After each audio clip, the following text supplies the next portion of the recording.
दिया हुआ है, पैड दिया हुआ है, बैग दिया हुआ है, पेपर वर्क सब दिया हुआ है। क्या क्या बोला गया, किस तरह से वोटिंग करवाना, किस तरह से दिशा निर्देश क्या क्या दिया गया? सर प्रिजाइडिंग सर हैं, उनसे बात। क्या क्या दिशा निर्देश है सर, किस तरह से वोटिंग? दिशा निर्देश सही है, शांतिपूर्ण वोटिंग करवाना है।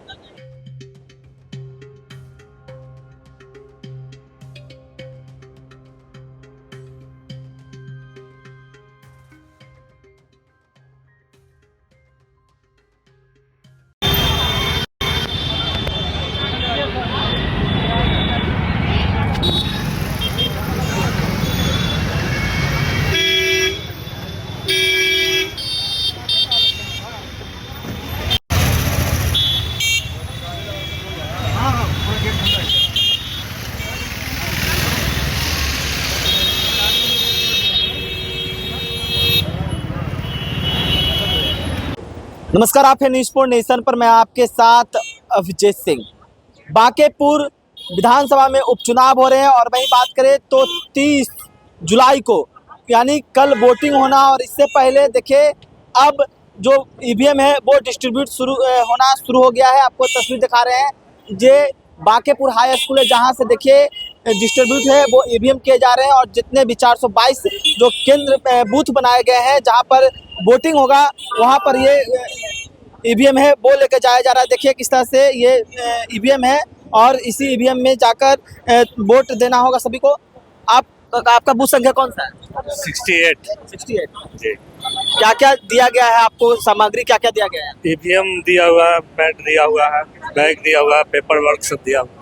क्या क्या बोला गया, किस तरह से वोटिंग करवाना, किस तरह से दिशा निर्देश क्या क्या दिया गया? सर प्रिजाइडिंग सर हैं, उनसे बात। क्या क्या दिशा निर्देश है सर, किस तरह से वोटिंग? दिशा निर्देश सही है, शांतिपूर्ण वोटिंग करवाना है।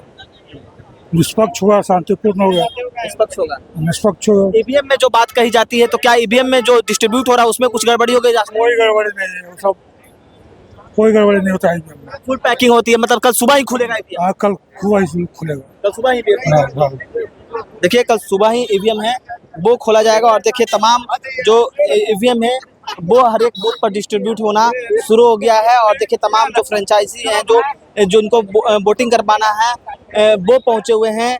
और देखिए किस तरह से ये तस्वीर आपको दिखा रहे हैं, किस तरह से ई रिक्शा से ईवीएम है वो हर एक बूथ पर लेकर जाया जा रहा है। ये 420 जो केंद्र हैं, बूथ केंद्र हैं वो बनाए गए हैं जहां पर वोटिंग है वो होगी। और वहीं बात करें तो बांकेपुर विधानसभा में की उपचुनाव की तैयारी है वो काफ़ी लंबे समय से चल रही थी। तमाम राजनीतिक पार्टियां हैं वो ताल ठोके हुए थे। देखिए किस तरह से ईवीएम है वो लेकर जाने की तैयारी है वो की जा रही है। देखिए किस तरह से हर एक क्रमांक, बूथ संख्या लिखा हुआ है, कौन बूथ संख्या कहाँ पर जाएंगे, और जितने भी बूथ हैं वो रहेंगे। आपकी बूथ संख्या कितनी है? 66। क्या क्या दिया गया है सामग्री पर? आइए, क्या क्या दिशा निर्देश दिया गया है, किस तरह से वोटिंग का? ना दिशा निर्देश क्या, बस फेयर एकदम चुनाव होना चाहिए और क्या। ये जो ईवीएम में बात कही जाती है गड़बड़िया का, क्या मेन गेट पर आइए। क्या ईवीएम का पैकिंग कब खुलता है, किस तरह से पैक रहता है ईवीएम? इवेंट तो हमें जो मिलता है वो सील्ड और पैक मिलती है ना। और कल सुबह में जब हम 5:30 पे मॉक पोल करेंगे उस समय में हम जो पोलिंग एजेंट रहते हैं उनके सामने में जाकर हम लोग इसको खोलते हैं, जिन्हें उन्हें पे विश्वास हो जाए कि सब कुछ ऑथेंटिक है। ठीक है, मतलब रास्ते में किसी तरह का कोई खेल नहीं हो सकता। ये 100% कोई खेल, अब जबरदस्ती कोई कर ले वो अलग बात है, लेकिन नियम तक कुछ नहीं ऐसा हो सकता है। कुछ भी नहीं हो सकता है। आप कहाँ से वोट करवाना है, आपकी कहाँ से आए हैं? मैं कंकरबाग से आया। देखिए तमाम जो पोलिंग एजेंट थे हम उनसे बात कर रहे थे, और वहीं बात करें तो देखिए तैयारियां हैं वो की गई है। और ये बांकेपुर उपचुनाव को लेकर प्रशासनिक भी है, तंत्र भी है वो पूरी तरह से मुस्तैद है, और हर एक बूथ पर किसी तरह का कोई गड़बड़ी ना हो इसका भी देखा जाएगा। और देखिए किस तरह से प्रशासन है वो पूरे तरह से सुरक्षा व्यवस्था के साथ तमाम ईवीएम है वो डिस्ट्रीब्यूट है वो किए जा रहे हैं। आपको तमाम वो तस्वीर दिखा रहे हैं बांकेपुर हाई स्कूल की, जहाँ पर देखिए कि ईवीएम डिस्ट्रीब्यूट है वो 422 केंद्र जो बनाए गए हैं बूथ केंद्र वहाँ पर लेकर जा रहे हैं। इस तमाम कर रहे हैं न्यूज़ पोस्ट के साथ। नमस्कार।